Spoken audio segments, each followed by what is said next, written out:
Longtemps bercé par les flots de l'histoire, parfois bafoué, souvent muselé, la Lituanie, sans la formidable détermination de tout son peuple, ferait sans doute aujourd'hui partie de la longue liste des cultures et civilisations oubliées. Bien sûr, il y en eut des guerres sur ce petit territoire. Beaucoup d'hommes y ont combattu, recouvrant les rivages baltes de ce liquide écarlate pourtant si précieux. Certains, comme partout, ont préféré se taire. D'autres, eux, sont partis de par le monde crier leur désarroi, celui de tout un peuple dont le seul tort fut de se trouver sur une des routes les plus convoitées de l'humanité. Parallélisme des destins, similitude topographique, la Vendée ouvre son cœur au plus libre de ses alliés d'infortune. Ardelais, terre de contraste, lui offre son donjon tout récemment rénové par la municipalité des Herbiers. Loin des affres de la politique ou de l'indignation, siège pour un temps le maître lituanien Antanas Moncis. Pas un art qui ait de secret pour lui. Tout n'est ici que ce qui devrait, ce qui doit être, la véritable dimension de l'homme, une certaine forme d'hédonisme, la fragile beauté de la vie, la création. Je suis un sculpteur lituanien, je m'appelle Antanas Moncis. Bon, j'ai passé ma vie plutôt à Paris qu'en Lituanie, parce que je suis parti en relativement jeune de la Lituanie, 21, 22 ans. En Lituanie, j'avais commencé à étudier l'architecture, mais ça n'a pas duré longtemps parce que c'était sous l'occupation allemande et les Allemands voulaient nous jeunes hommes ramasser pour leur guerre. Alors on s'est dispersé parce qu'on n'y tenait pas à cette guerre, ce qui n'était pas à nous. Eh bien, après, j'avais commencé un peu d'architecture à Munich, mais ça n'a pas duré longtemps non plus. Et j'ai pu entrer pas très facilement à l'école de Beaux-Arts à Fribourg, en Brisgau. Là, cette école a été créée surtout par le groupe des artistes lituaniens. Et là, dans cette école, j'ai terminé les études, j'ai eu mon diplôme. Suite de ça, j'ai obtenu une bourse du gouvernement français pour étudier un an à Paris. Bon, Paris était toujours le rêve des artistes. J'étais très content d'y aboutir.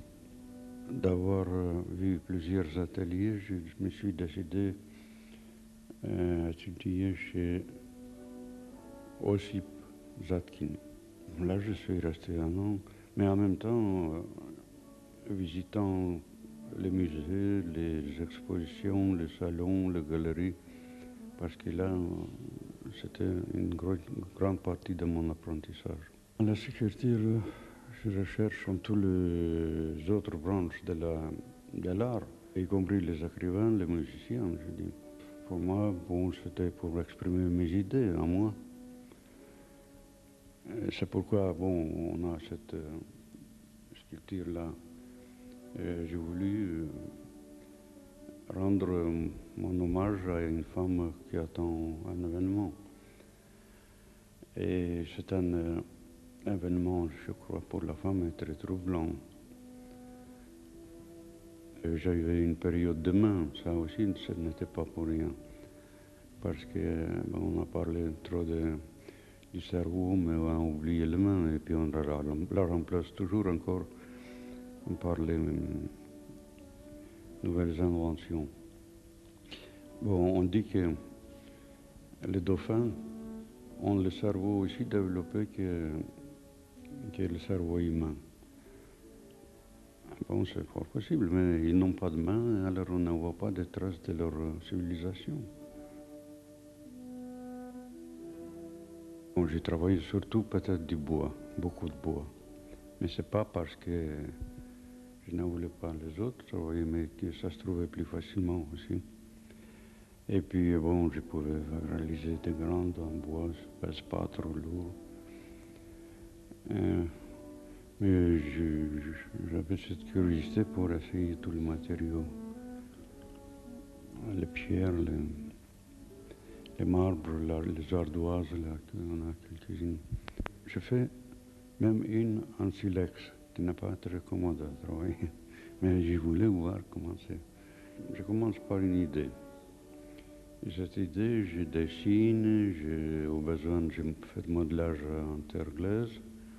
Et puis après, je les réalise dans les matériaux. C'était toujours des recherches. Et si je trouve à peu près ce que j'ai voulu, je me pose d'autres problèmes.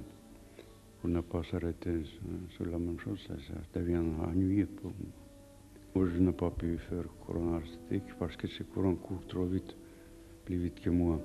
Il change tous les 2-3 ans. Bien sûr, je suis inspiré par tout ce que j'ai vu et puis imprégné. Alors ça, certainement, ça me reste dans le conscient et dans l'inconscient. Il a eu de très très grands maîtres, je trouve. C'est difficile de parler de la Lituanie parce que je n'ai pas tellement suivi, mais dans le terrain mondial, il y en a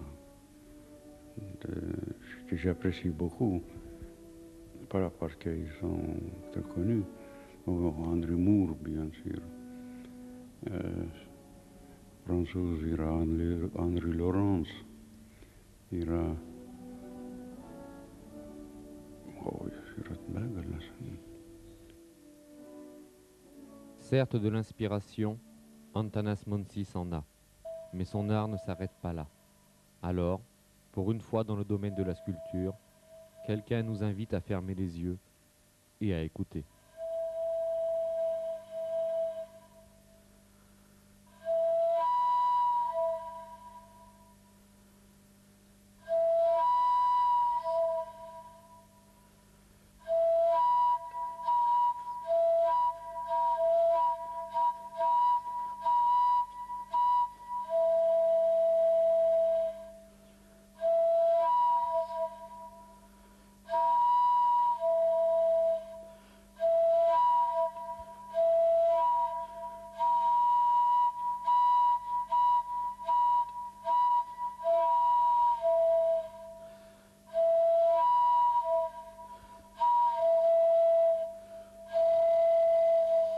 J'ai transmis mes messages